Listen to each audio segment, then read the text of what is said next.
Doon sa mga nagkaroon ng relative, anak, kamag-anak, pinsan na nalulun sa droga, alam nila yung tagoy ni Senator Marcos doon sa stage.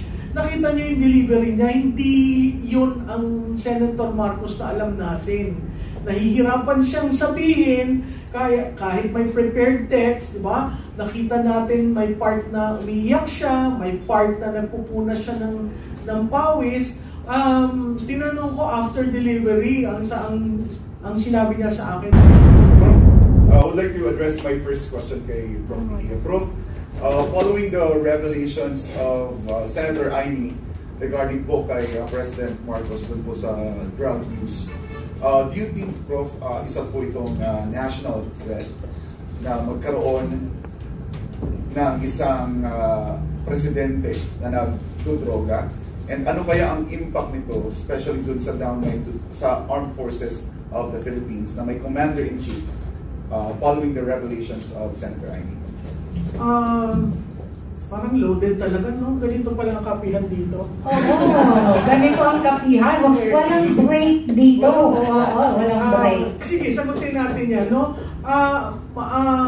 I consider the revelations made by Senator Marcos as part and parcel of a national security threat. Bakit? Meron kang isang pinuno na sinabi nagpo-cocaine. At hindi lang siya, ang asawa niya, ang pamilya niya.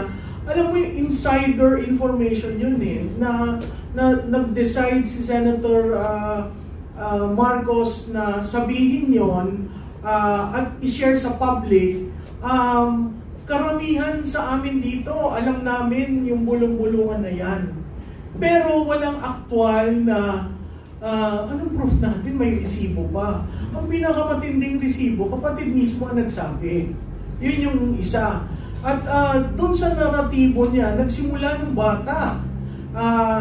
Yung tatay niya, nung buhay ang tatay niya, siya nag-aalaga sa kanila. Nung namatay, siya ang tumayo bilang ama at ina, sinabi niya doon. Maraming pumukul sa kanya na sabi it's being un-Filipino. Hindi po. Doon sa mga nagkaroon ng relative, anak, kamag-anak, pinsan na nalulun sa droga, alam nila yung tagoy ni Senator Marcos doon sa stage. Nakita niyo yung delivery niya, hindi yun ang Senator Marcos na alam natin. Nahihirapan siyang sabihin, kahit may prepared text, di ba? Nakita natin may part na umiiyak siya, may part na nagpupuna siya ng pawis. Tinanong ko after delivery, ang sinabi niya sa akin, I am unburdened. Nawala yung matagal ko nang kinikimkim. Now, meron rin muna na ba't hindi nagpakatotoo? Diba? Bakit hindi sinabi kay Inday nung kinuha si Inday? At yun sa tingin ko ang naging problema kung bakit si Presidente Duterte medyo umayaw dun sa team up.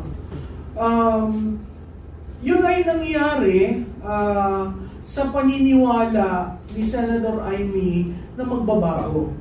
Kasi dun sa sinabi niya, di ba, ilang beses kang nangako na magbabago ka. Ilang beses na nandun ako. Pero sa akin, naantig ako dun sa sinabi niyang, Ading, magpahinga na tayo. But there was no call for resignation, so I don't understand why there are cabinet secretaries saying it's the sister destroying this presidency. This presidency has been destroyed in day one because of the president, because of the speaker, because of someone unelected who intervenes in governance. Mahirap yung taong hindi ka nahalal, nangingialam ka sa governance at kuminsan ikaw ang nagdidesisyon. So bumalik tayo sa national security threat. Paano magdidesisyon ang isang pangulong lulong sa cocaine? Paano susunod ang mga sundalo knowing ang nag-utos sabog? Diba? So kung ikaw sinabi, girahin natin ang Taiwan, ngayon nag-iisip ako, ano kaya yun? Nasa tamang wisyo o is a national security threat because that is the president. Sa tingin ko, yun yung burden ni Senator Marcos na kailangan niyan sabihin. Kasi apart from liniligtas ko yung kalusugan ng aking kapatid, concern rin siya as a senator sa bansa.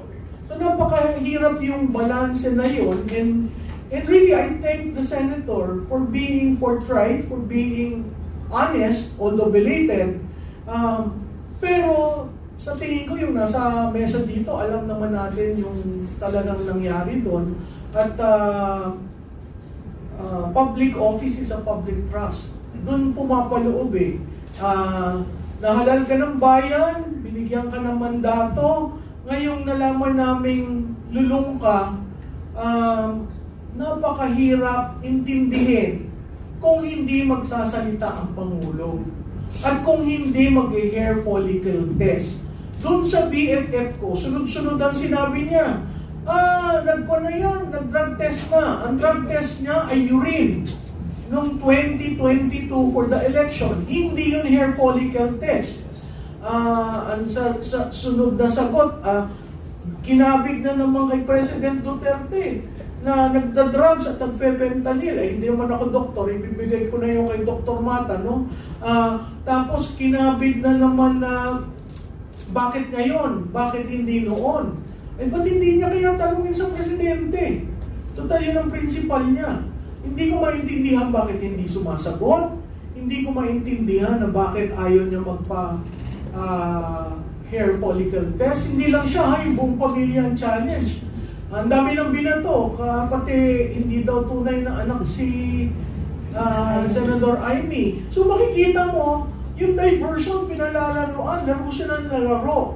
Ang napakahalaga, sir, magpa-hair follicle test ka. Yun lang ang makakapag-alis ng duda ng taong bayan. At pag hindi mo sagutin yan, magkakaroon talaga ng erosion ng tiwala at erosion ng confidence. Biro mo ngayon, tayo ang topic international media saying that the Philippines as a leader who is an addict, who is heavily into cocaine. We are chair of ASEAN next year. Bigyan naman yan ng kahihiyan ng bansa. Bago po kay Dr. Richard, follow-up question. Ano po nakikita ninyong scenario if the junior officers, food soldiers, will start asking the questions regarding the situation or yung health situation ni President? Mukhang yan ang nangyayari ngayon. Yung food soldiers and junior officials, not in the Corps of Generals, mukhang pag umikot ka sa mga kampo, yan ang pinag-uusapan. So, how would General Bronner address that? How would SND address that? And by the way, SND was present during that Bataan celebration where the President had white. Right? And he was one of those who was making, a sign that there is something. And kung siguro titingnan niyo yung video na yun, nanggigigil nun si Secretary Kibo. So, how do you address that? Yung mga ordinaryong kawal, dinalaan nila yung buhay nila para sa proteksyon ng Estado. And then here we have a leader who doesn't really care, that it's not fair, And then suddenly we hear of the use of drugs and other things that is being done in the office of the President, in Malacanang. Ngayon lang ako nakarinig ng mga ganong balita kasi ako'y nagtrabaho naman sa Malacanang. Wala ako naririnig ng mga ganong activities na nangyayari within the palace. Thank you po. Dr. Richard, doon lang po sa effect po ng cocaine, gaano po ba ito delikado sa tao, especially kapag araw-araw nagdodroga lang po ang cocaine? Yes, a very good question. Actually, it's very, very dangerous. Actually, pwede po siyang magkaroon kaagad ng heart attack, pwede tumaas kaagad yung blood pressure, pwede kaagad magkaroon ng seizure, lalo na po ma-overdose. Ngayon, pag sinasabi naman nilang microdosing, which na-mention po yan ni Senator Amy na 4 times a day daw, actually, that is still dangerous and also for the country kasi if you're working and then you're doing microdosing, that's yung decision making mo mababago eh.